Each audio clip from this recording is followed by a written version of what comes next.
Service. Hey everyone, welcome to Chef Sense. I'm your host, Chef Massey. Okay, so today on the podcast, this is a real privilege. Sheila Patinkin, thank you so much for being on from Vermont Wagyu. How are you? I'm good, working hard. Pleasure to be here. I have to say, your product and your integrity and the commitment to what you provide in Wagyu products, in our country it's really inspiring. I actually had an acquaintance here in the Berkshires, John from Wild Acres Farm, who, we go back and forth and I've always admired the work and I'm like, I've got to be more involved with this and just enjoyed the product and continue to get it in. And people are just amazed by, the flavor profile, the butteriness and everything that goes along with it. So, really enough of that, but let's get into you and the backstory and how you got into this. Okay, well, that's a long story at this point Okay. because the history, and I think the older you get, the longer the history or the Yeah. more years you've got behind you. Yeah. So, Vermont Wagyu was started back in 2007. I bought the farm, and the same year, a year later, I bought 20 embryos. We put those Wow. into surrogate moms. I think my background as a retired pediatrician with some genetics research rather helped me get that foot in the door of doing genetics in terms of the cows. So we Amazing. put in the embryos. We got 10 calves a year later. I think by that time we were up to about 2009. And that really launched us into a very 100% full blood Wagyu program of Hmm. black Wagyu. There's black Wagyu and there's red Wagyu. And I'm Okay. sure you've heard before that Wagyu means Wa meaning Japanese and Gyu meaning cow. So Hmm. these are all Japanese cows descended from original cows that came over in the 1990s. And that's amazing. That's really amazing. And so the size, I guess, looking at your operation, can you go into like the acreage and the head that you have now? I can. We're very much spread out. I would say 200 cows here on the home farm. We also use and lease two dairy farms that have become obsolete in terms of dairy function. But we picked them up because many of these dairy farmers that have gone out of business just don't know what to do. They don't know what to do with their property. Wow. So we put them back into business, and we love that. We love That's putting the land amazing. back into business, the farmers back into business, and we raise some of our young stock at those farms as well. So overall acreage right here between those farms and our farm, we're probably at about 350 acres. A lot of that is forest. A lot of it Oh, is wow. old pasture dating back to the 1700s. And a lot of that pasture we had to bring back as we did the farms. Oh my gosh. So there's a lot of work getting them turned back around. So that's wow. Okay. It Well, would have and been look, much easier had we just started over and built new barns. That said, there's some wow. antiquity and some beauty and a feeling of putting old things back into function again, which really makes me feel good in terms of stewarding the land. Oh, that's amazing. Well, and it's such an investment in so many ways to turn that around. Did you face any challenges kind of getting this going? I mean, how did that process work for you? The first process was just basically how to figure out how to do the embryo work. We got into embryos because I couldn't find any full-blood Wagyu to buy. There were none Yep. on the market. So I had to find a team that could put in the embryos. So we purchased the embryos. I had to figure out how to store the embryos, which means getting a liquid nitrogen tank to put them in. And then getting the team together to put the embryos in and birth out the calves. There was a learning process for sure in terms of how to raise the Wagyu calf. They are not that hardy. They birth very easily. So the mama cow's role is very easy. The Hmm. farmer's role in terms of making sure that calf stays alive is just beginning the moment the calf gets born. Right. So there's some hurdles there. Other hurdles were, what do you do when COVID hits and your restaurants all go dark? What Yeah. do you do when Ludlow, Vermont, which is where we had two major restaurants in the ski belt area there near Okemo Mountain, all get flooded out in last summer's floods? And then you're Right. Oh my suddenly gosh. lost and devoid of your major burger accounts.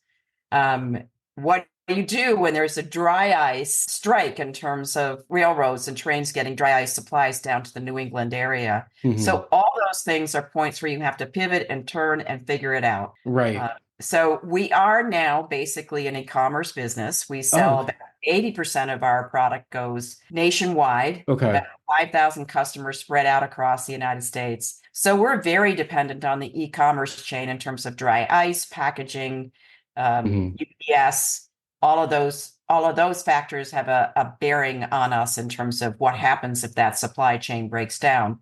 Right. We less dependent now on what happens if the New York City restaurants go dark. So, or one chef changes businesses. Many small farmers are very dependent on those chefs. And if they disappear, go away, change jobs, it's really hard sometimes to get back into the market and get your feet on the ground again. So I learned the hard way. It's really nice having a diversified market. Wow, absolutely. And talking to our farms here, there was kind of this emergence when people were going through COVID that a lot of our farm stands had gotten hit substantially due to some of those challenges. Even though farms had supply chain issues too, people were able to get product and they saw a boost in e-commerce and some things like that as well, which is great. Well, we were able to make that pivot. COVID ended up being a bit of a real turnaround for Sure. us, and the ability to do that. It blossomed into a whole new market for us that's worked quite well. So now we have, I guess, 80% of our market is via e-commerce, Yeah.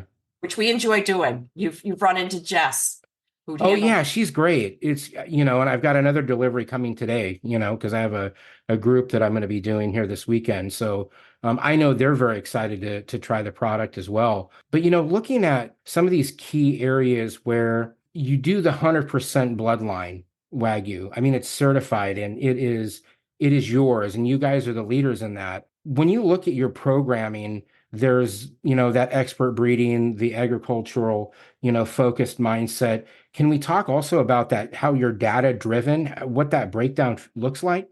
Sure. Part of what we do is shipping and marketing of our beef, and the other part Hmm. is the livestock, which is what you're referring to now in terms of stewarding the animals, making sure we have the best of the best genetics.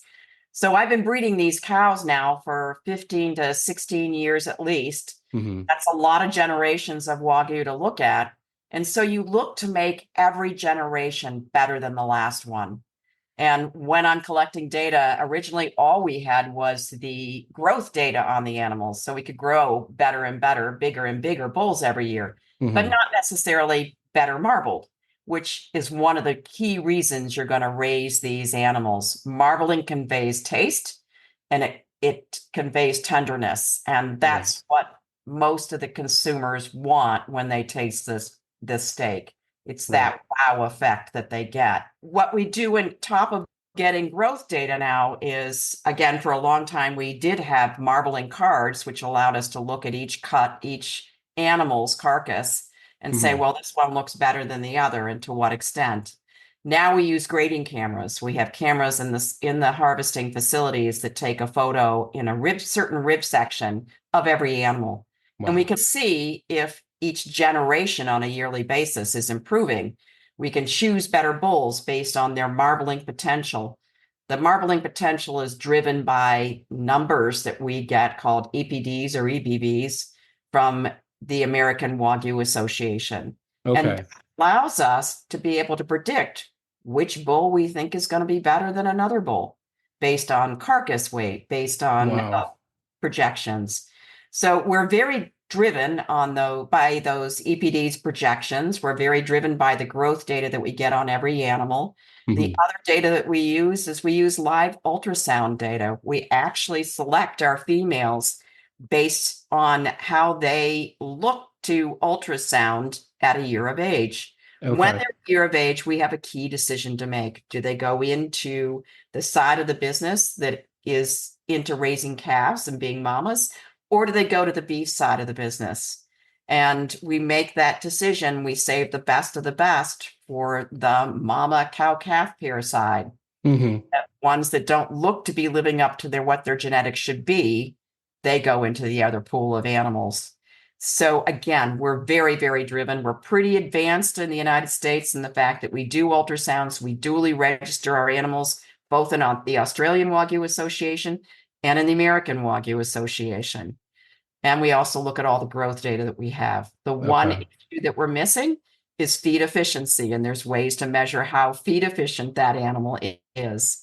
And I don't have that data yet, but that's on the horizon. Wow, that's amazing how that all breaks down. So you're really able to control the product that you're putting out.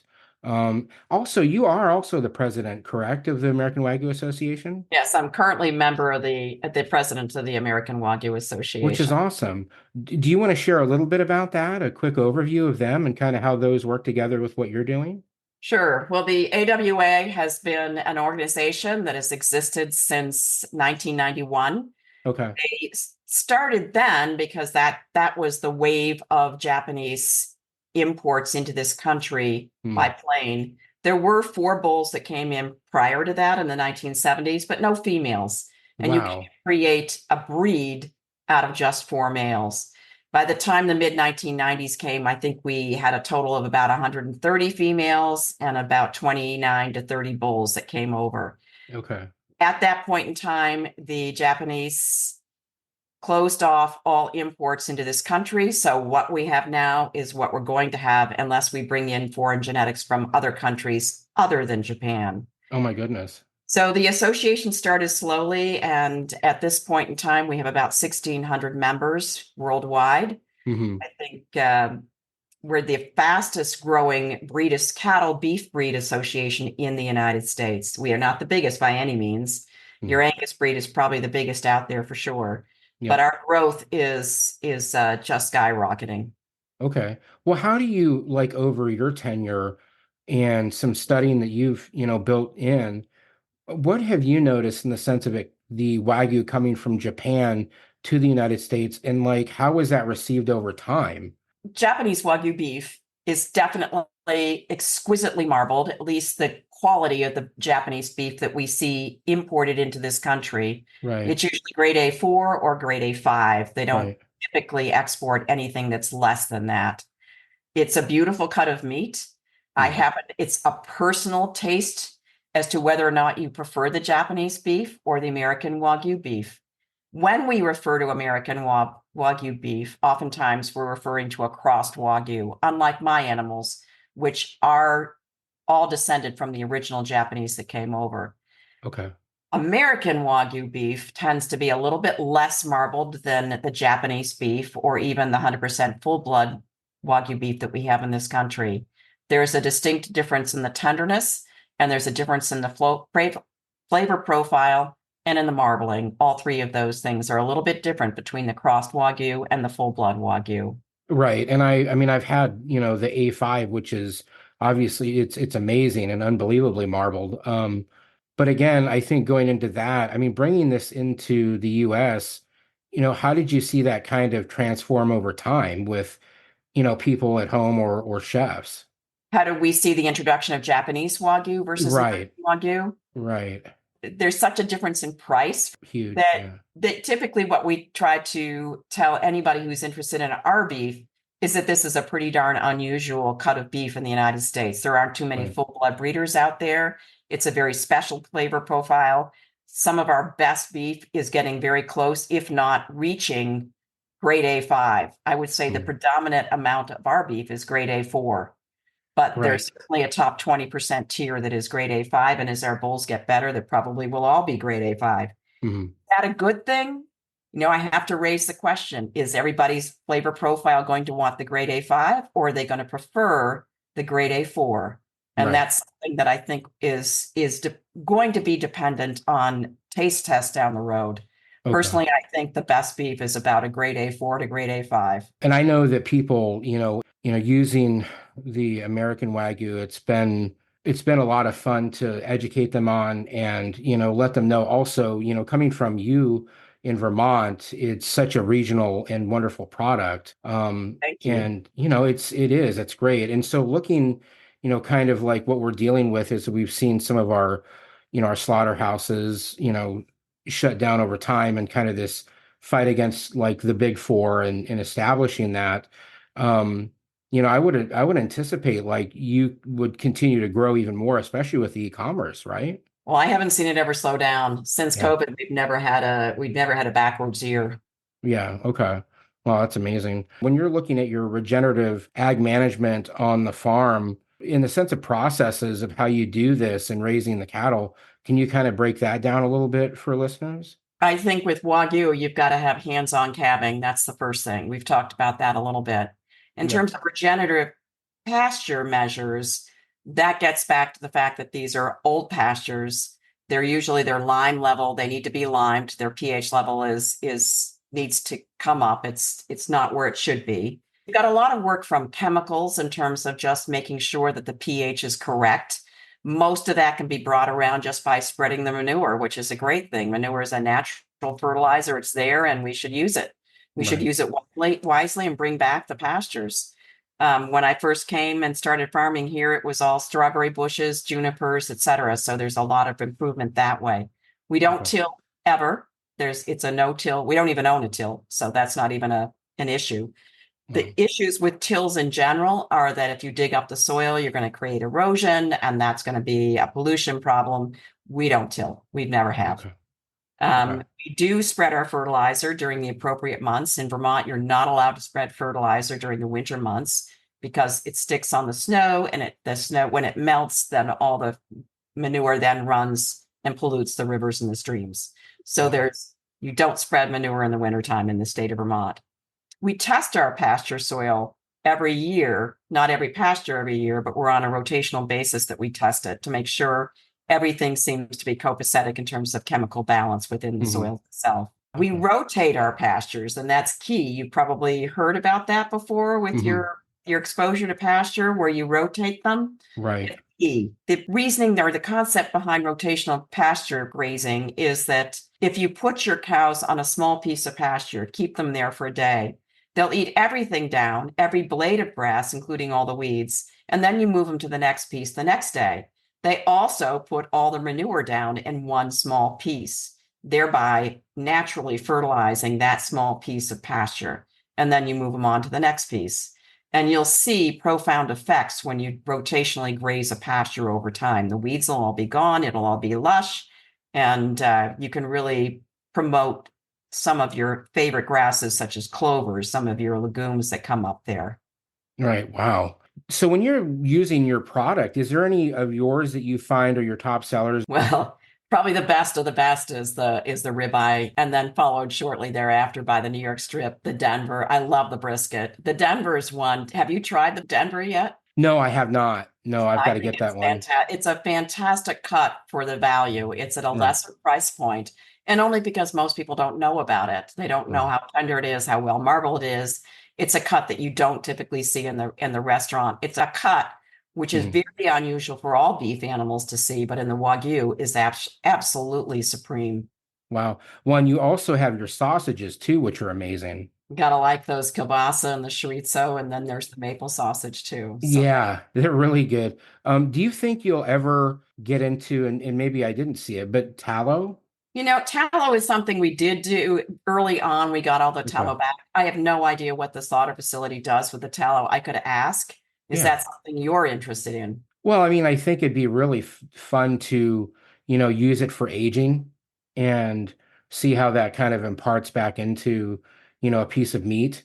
Yeah, that's why I was just kind of curious. I mean, I've also seen where some chefs have done that with vegetables too. It does impart a great flavor. I've seen chefs use it, and I think it's fantastic. It's not something I've ever used, but then I'm not a chef. And I make that Yeah. clear to people when I go to do taste tests with them, is that it's too bad I don't have a chef there to really show it off. Well, But now you have my number. and Well, and I'm keeping it. Be careful. please do because, again, going into like you even have do you have an event space there or a kitchen as well? Well, this is the office that you're looking back at, and then Okay. upstairs, just above it, you can see some stairs going up there. It's Okay, it's there it an is. old barn, and so that's our event space. Okay. We have it's not big. We use it mostly for tastings, people that Mhm. want to have a small dinner event, Yep. and we put it to use that way. It's pretty special because it's up in Yeah. the top of an old hayloft in a 1790s barn, and Yeah. it overlooks the entire Connecticut River Valley. That's amazing. That sounds so beautiful. Well, I was going to ask you too, kind of like what you thought, and I know you're not a nutritionist, but in the sense of the value of eating American Wagyu beef versus Angus or that protein profile, Have you heard or gotten any feedback on data regarding that? So it's Yeah. pretty well established that Wagyu beef, all that intramuscular fat that you see, is very high in omega-3s in the good Mhm. fat. Right. And given that, you would expect it, with its lipid profile, you would expect it to impart some healthy benefits. There are some small studies that have been done along those lines, proving that it does impart some health benefits. All that is in right now being reviewed by the American Wagyu Association and put into a summary review article as our goal, with recommendations as to what future studies should look at in terms of Mhm. healthy benefits. So that's where I wear my other hat and have other projects to work on as well. Additionally, we haven't talked about authentic Wagyu. Ah, So I don't know if you've heard about that, but the American Wagyu Association is about to market a branded Wagyu beef akin to certified Angus. So this would be our version of a verified Wagyu beef, piece of beef, that would have a very definite quality claim to it. It would have an authenticity claim to it, verifying by DNA that this steak that you're eating is exactly what we tell you it is, that it is Wagyu, and to what wow. percentage it is. Oh my So, gosh. so we'll delineate it whether or not it's 100%, whether it's a higher percent between 90 and 100, and whether it's just cross Wagyu between 50 and 90.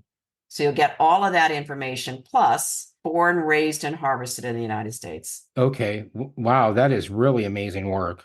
When you are working through your day, what's a day in the life, of Sheila? I mean, what does that feel like? Because you're wearing multiple hats. Well, right now, the first thing I do is I try to get up in the morning and work for about an hour or two, catch up on emails, answer some, set forth the office with the AWA, the American Wagyu Association, any critical emails or important documents that I need to get back to them. By 7:30 or so, I'm out in the barn bottle feeding some of the smaller calves, because that's my job on the farm, is to bottle feed the babies. Oh wow. Any of those that need bottle feeding. Most of our calves are naturally born, and most of them are with their mamas on the pasture. We have a few embryo babies that we raise due to extreme genetics that are based on bulls that we don't have here, that we use from other sources to improve our own genetics. Wow. So those are the bottle babies that I take care of. And after that, it's anybody's guess as to what's going to happen, whether or not I'm doing a podcast with you, or I'm up speaking at night somewhere else, or I'm overlooking what Jess is doing in the shipping and marketing department. I pretty much don't have to do anything there anymore. She's got it running really well. Oh, that's amazing. And then, addition to that, I'll check out with the guys that are out there in the fields every day as to where they are with calving. Any new calves? Have they been put into the data system that we keep on all the animals? We have a data system that charts every pasture, and so we know when one animal gets moved from one pasture to the next. All that data Wow. has to be collected. If they're Okay. given any vaccines, that data has to be collected. If they're castrated in terms of becoming a steer, that data has to be collected. Okay. So it's pretty intense in terms of the amount of care that you have to give. And I basically just oversee most of the livestock, but it's the baby calves where I intimately get involved. That's where being a retired pediatrician comes into play.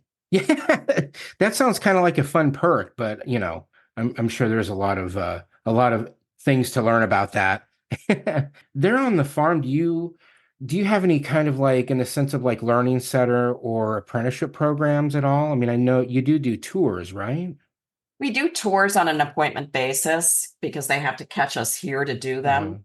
And we love doing that. We also, over the last several years, have received or brought in French students from an agricultural school in France, and they seem to like coming here to the United States, and they like coming and staying here. So Hmm. our French is improved, but their English improved, unfortunately, a lot more than our French improved. So that's been a great boon to us. We've learned a lot about French agriculture, and Yeah. they've learned a lot about Wagyu and taking care of Wagyu. Yeah. Oh, that's amazing. That's Other so than cool. that, I think we just started, Jess can tell you more about this, but we just started a farm to school lunch program this year Oh, as well. fun. Yeah. Oh, that's great. Wagyu, and we like providing it for them. Yeah, well, and also just your thoughts. I mean, I don't know if you've heard of Dr. Marion Nestle. She's done the book. She's an author, and um, She has done about 14 publications, but food politics. And it really kind of talks about our food system here in the US and how we're challenging the big ag or the complex ag system in the sense of what you're doing and working hard to be so committed and be here in the States and be such a provider of high quality like that. You've got to feel good about your role, right? I love what I do. So it comes from the Yeah. heart. It's a passion. And it's something that I just get up every morning and I never look back. It's always good. I do get tired sometimes with bringing on as much as I bring on. Yeah. But I do feel good about what I do.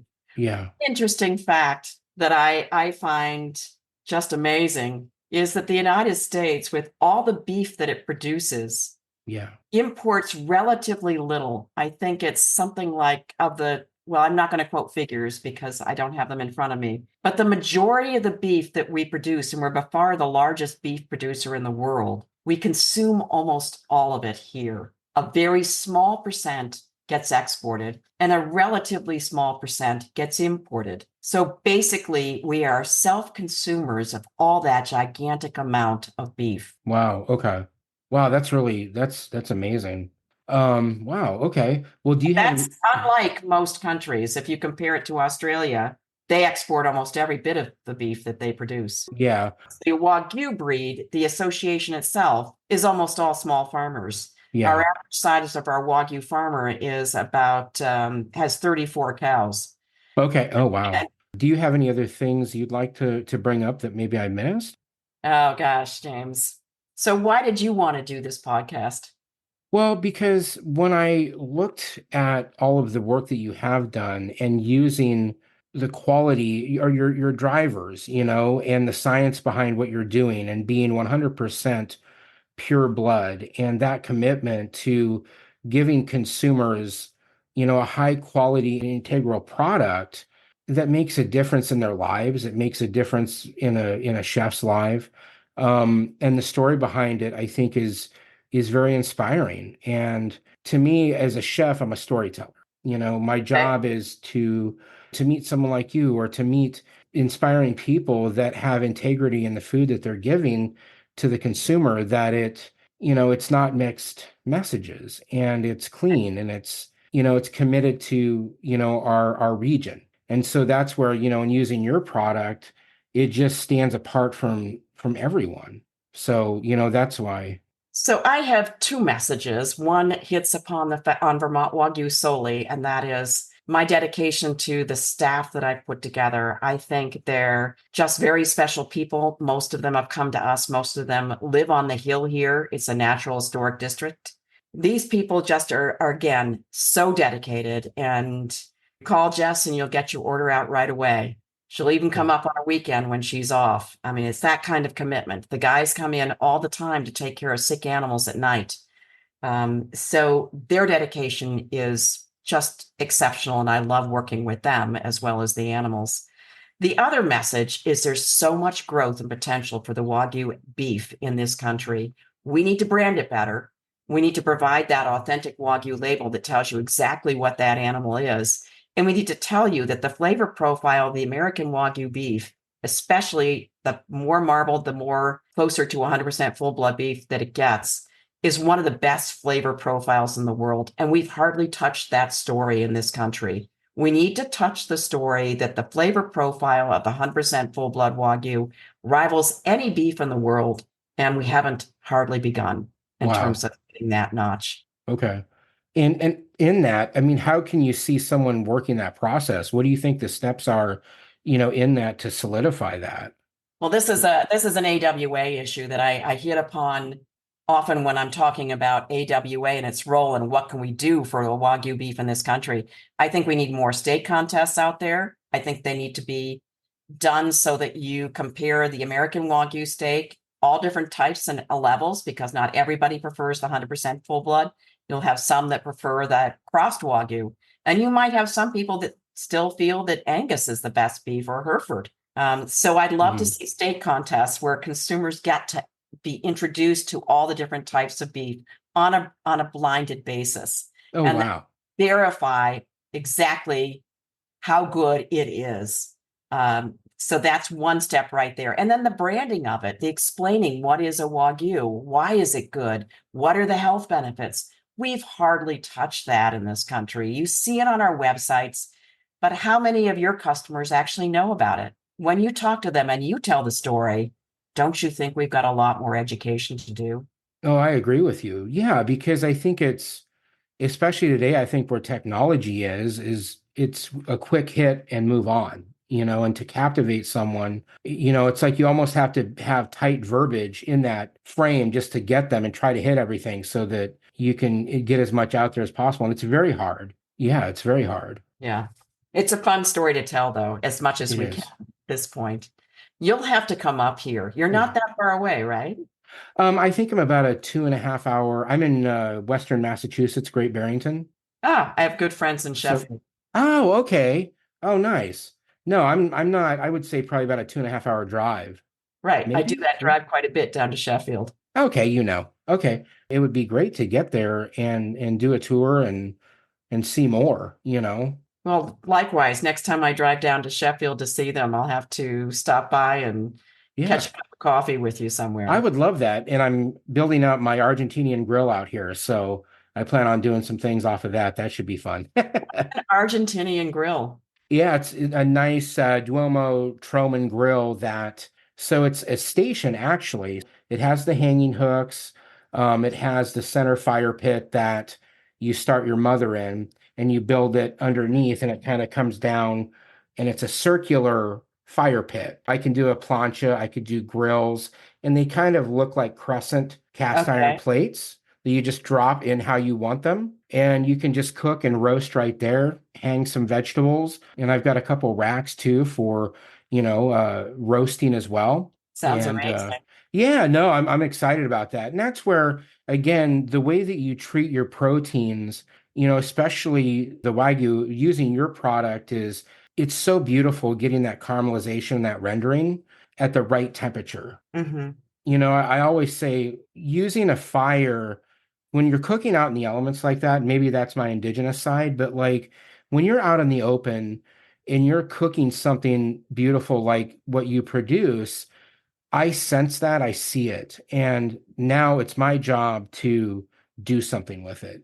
So, in that, in respecting the work from all of those people in that one steak or that product that I'm getting in from you all, it's like, what else can I do with this? Can I sous vide it? Can I impart some flavor? Can I quick sear? Can I char? Can I, do a variety? Can I smoke? That's where cooking with amazing people, and that's why, I'm so grateful to have you on the podcast is, yeah, because I want to talk to people that inspire me. So, and you, like you said, sharing that story, what better way to get the story than from the founder herself? No, thank you. Yeah, to take that and that energy that you deliver to me, I pass on to them. You're respecting the process from the soil up. And to do that with what you guys are doing, it tastes completely different, Have and you it's tried very many types of Wagyu, can I ask? I've used like Snake River, I've used some others that, I thought they were very good, but yours is excellent, Thank you. Yeah, and I've had the A5 Wagyu flown in. That was through D'Artagnan, I believe. And that was amazing, but it's a complete different topic. But again, no, it truly is. It's inspiring. So I can't wait to use more of the products. So. Can I ask what you got most recently? Well, this order, I've got the flank steak in. I've done the Delmonico, the flat iron, the ground burger. I think I did that. I did the ribeye, which was awesome, like amazing. Yeah. Uh, Kielbasa, chorizo, and the breakfast sausage. Okay. So I'm working the list. Well, My homework's not done yet. we're going to have you come up. Our goal, by the way, this is again moving to the AWA hat for a moment, is Mhm. such that when you serve a steak in your restaurant, your customer can say, "Oh, I want to check to make sure that that steak that you said you bought from Vermont Wagyu and provided for us is really a Vermont Wagyu steak." And so they can then take a sample from that steak, send it off to the AWA, and be able to come back and say to you, "You know what? It really was a Vermont Wagyu product, and I know the dam and the sire of that steak." And they Wow. tell you what percentage of Wagyu it was. That's And they'll amazing. also be able to probably tell you what the marbling content of that was. So Oh it is gosh. amazing. And that's the level that we hope to take that authentic Wagyu program to. Wow, that's yeah, I don't even know how you even have enough time in the day, but that's all just so Oh, amazing. I don't. So, yeah. There's 25 hours in my day. That's why. Yeah, right. Well, all right. Well, so for the listeners, how they can connect on the website, correct? And They can connect on the website. On the website, there is a video that's about 2 years old now from NBC, which they can click onto and they can see the farm. They can see a video. They can see your podcast, hopefully, will eventually make its way to the website too. oh, cool. And so they can see all of this about the farm. They can see our shopping list from the farm right there from the shopping list. They can also come to the farm as well and pick it up if they choose to do so. So there's a bit of a discount if you pick up at the farm. Well, it sounds like I'll be helping nurse some of the babies if I get up there and maybe give you some level of a break, right? You and Earn my my keep. grandchildren. I think it's my grandchildren's favorite thing too, to come up and take care of those babies. Oh, it's beautiful. Yeah, that's one of the best things. It's yeah, that really shows the kickoff into the year, right? Yes. You're like off to the races. So, okay. Well, thank you, Sheila, so much for your time. It was amazing learning so much more and also matching that up and getting more information into my head, so when I use these amazing products, I can support educating people too. And like you said, get the word out there. So, well, thank you, Sheila, and take care. Same to you, James. Thanks so much. It's really been a pleasure. Yeah, all right, everyone. That is a wrap. You can check us out if you like that. Subscribe. Also, the Instagram, Chef Massey. Let's keep it simple. ChefMassey.com. Have a good one. Bye for now.